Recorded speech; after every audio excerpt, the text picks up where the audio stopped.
بتا دیں کہ کس غالباً صوبے کو کتنا صوبوں کا دیا شیئر آپ نے؟ کم کرنا چاہتے ہیں آپ نے، یہ خدشے کا ایک دفعہ پھر اظہار کیا ہے، جبکہ ابھی تو 18ویں ترمیم میں کوئی رد و بدل نہیں ہوا، اور بلاول صاحب نے کہا ہے کہ کسی کا باپ بھی 18ویں ترمیم کو چھیڑ نہیں سکتا۔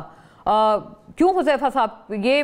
بات صحیح ہے کہ کوئی بھی چاہے تو 18ویں ترمیم جو ہے وہ کسی کا باپ بھی نہیں چھیڑ سکتا؟ یہ بالکل بات اسی طرح سے ہے، اور آپ لوگ بھی آئندہ آنے والی ترامیم میں کوئی رد و بدل نہیں کریں گے؟ میں آپ کو بالکل کیٹیگوریکلی کلیئر ہو کے کہہ رہی ہوں کہ آپ کے کابینہ کے ساتھی ہیں، میں ان کا نام ظاہر نہیں لوں گی، وزیر ہیں، کابینہ کے ممبر ہیں، انہوں نے مجھے یہ بات بتائی ہے کہ 28ویں ترمیم میں کوئی رد و بدل ہو سکتا ہے 18ویں ترمیم کے حوالے سے۔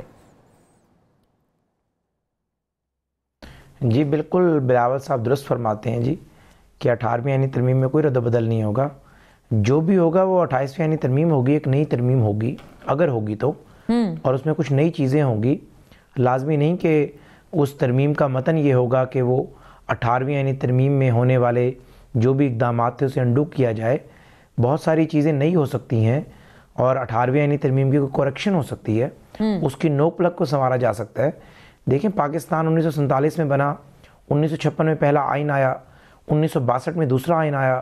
1973 میں تیسرا آئین آیا، اس کے بعد سے لے کر اب تک 26 ترامیم آ چکی ہیں، 27 ترامیم سوری، اور 2010 میں آپ کو یاد ہے 18ویں آئینی ترمیم آئی تھی، یعنی کہ 50 سال بعد آئین کے یہ محسوس ہوا تھا پیپلز پارٹی کو اور ہمیں،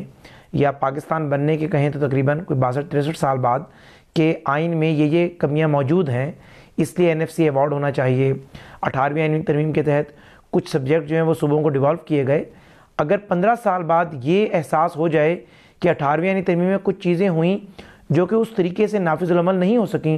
جس طریقے سے ہونی چاہیے تھیں، آپ تو انڈورس کر رہے ہیں اس میں کوئی مذاکرہ نہیں ہے۔ وزیر کی بات کو، جو مطلب ہم سے ایک بات کر کے گئے تھے، آپ ایک طرح سے انڈورس کر رہے ہیں کہ کوئی اگر نوک پلک میں تو انڈورس سے اگلا سٹیپ پہ آ رہا ہوں،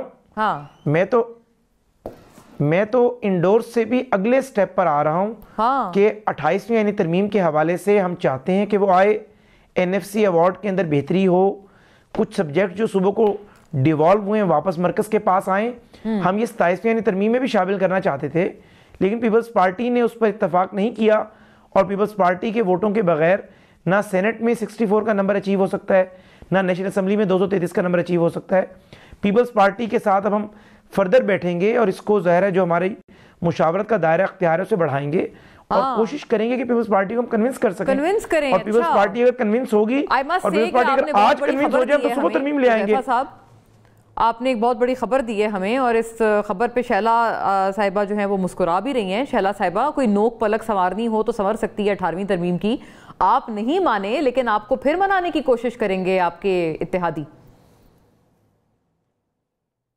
اچھا بات یہ ہے کہ دیکھیے 73 کا آئین تو ایک متفقہ آئین تھا، چند کاغذ کے پرزے جو ہر آدمی نے اپنے حساب سے بنائے تھے، وہ آئین نہیں تھے، وہ ڈکٹیٹر اور اس کے علاوہ کے وقت تھے۔ پھر 73 کے آئین میں جو ضیاء الحق نے اس کے ساتھ کیا، تو وہ اگر بھٹو صاحب نے ایک کنکرنٹ لسٹ بنائی تھی اور لگائی تھی اور کچھ کیا تھا تو اس کی 10 سال کی مدت تھی، پھر کچھ چیزیں ایسی تھیں، لیکن بھٹو صاحب کو اپنی حکومت چوتھے سال ختم کرنی پڑی۔ تو اس کے بعد ضیاء الحق نے جو آئین کا ستیہ ناش کیا، تو 18ویں ترمیم اس لیے نہیں آئی تھی کہ اتنے سال بعد ضرورت پڑی تھی، 18ویں ترمیم اس لیے آئی تھی کہ ضیاء الحق نے ستیہ ناش کیا تھا اس کا اور آئین کا، اور اس کی وجہ سے ضروری تھا کہ اس کی روح جو ہے اس کو بہتر کیا جائے اور جدید تقاضوں کے ساتھ ہم آہنگ کیا جائے۔ تو جہاں کنکرنٹ لسٹ کا خاتمہ ہوا وہاں صوبے مضبوط ہوئے، ان کو اختیارات ملے، اور کیونکہ حکومت ہماری ختم ہو گئی تھی اور ڈیولوشن آف پاور ہماری حکومت کے بعد ہونا تھا، تو ہم یہ سمجھتے ہیں کہ اس طرح سے نہیں ہوا۔ ابھی بھی وفاق کے باقاعدہ حساب لگا کے ہم نے اپنے مینیفیسٹو میں بتایا تھا کہ اتنے پیسے بچ سکتے ہیں اگر مزید 18 وزارتیں ڈیوالو ہو جائیں، اور اس کے علاوہ سیلز ٹیکس کے علاوہ ہم سروسز اور امید ہے حذیفہ صاحب سن رہے ہیں، حذیفہ صاحب کو بھی تو تجاویز دی گئی ہے نا پیپلز پارٹی کی طرف سے۔ اور آئین پاکستان جو ہے وہ یہ کہتا ہے کہ صوبوں کے حصے کو بڑھایا تو جا سکتا ہے، کم نہیں کیا جا سکتا۔ ابھی میں اور حذیفہ، حالانکہ حذیفہ عمر میں مجھ سے بہت چھوٹے ہیں، لیکن ماشاءاللہ نون لیگ میں ایک اچھا اضافہ ہے، پڑھ کے تیاری کر کے آتے ہیں، اور ہم دونوں کا ہی سبجیکٹ یہ نہیں ہے، لیکن ہمارے ساتھ حفیظ پاشا بیٹھے ہوئے تھے، اور انہوں نے کہا کہ حکومت کا جو یہ کہنا ہے کہ وہ 57.5% صوبوں کو دیتی ہے، ایسا نہیں ہے، بلکہ انہوں نے کہا کہ پیٹرولیم لیوی کے نام پر جو جس طرح سے پیسہ بچایا جاتا ہے اس کے حساب سے تو صوبوں کو 45 سمتھنگ جا رہا ہے۔ تو میں یہ سمجھتی ہوں کہ واقعی بات چیت کی ضرورت ہے تاکہ مزید سبجیکٹ ڈیولپ ہو۔ آپ تو الٹی بات چیت کی تجویز دے رہی ہیں کہ اور زیادہ بڑھانا چاہیے۔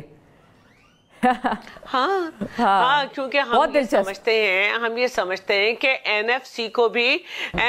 بھی ریوزٹ ہونا چاہیے، صرف پاپولیشن اور پاورٹی نہیں، اور ڈیولپمنٹ اور انفراسٹرکچر جو بھی ہے جس جگہ کا جو حالات ہیں اس کو دیکھنا چاہیے، کیونکہ جب سے 18ویں ترمیم کے بعد صوبوں کا کچھ شیئر بڑھا، گو کہ پیپلز پارٹی میں 15 سال صوبے میں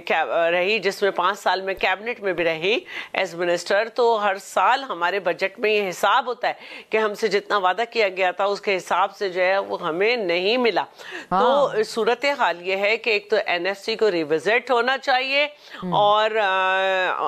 صوبے جو ہے ایک اور بات حذیفہ صاحب نے کی نا، شہلا صاحبہ میں آپ کی طرف لاتی ہوں، انہوں نے یہ بھی کہا نا کہ ہو سکتا ہے 15 سال بعد 18ویں ترمیم کے آنے کے 15 سال بعد ایسی چیز محسوس کی گئی ہو کہ کچھ چیزیں اس طرح سے نہیں ہو رہی جیسے کہ ہونی چاہیے تھیں، تو اس پہ وہ لوگ آپ کو آن دا کنٹری کنونس کریں گے۔ ہم بھی یہ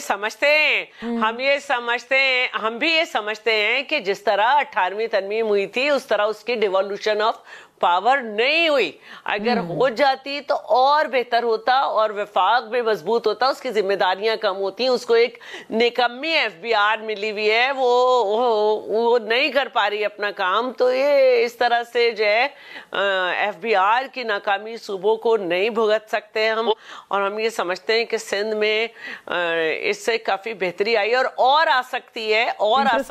کیونکہ کیپیبلٹی بھی ہوتی ہے ہر صوبے کی۔ جی بہت بہت دلچسپ بات ہے۔ اچھا، میں بریک پہ ہم نے جانا ہے یا میں شوکت صاحب کی طرف بڑھ سکتی ہوں آگے؟ بریک کا کہا جا رہا ہے شوکت صاحب، میں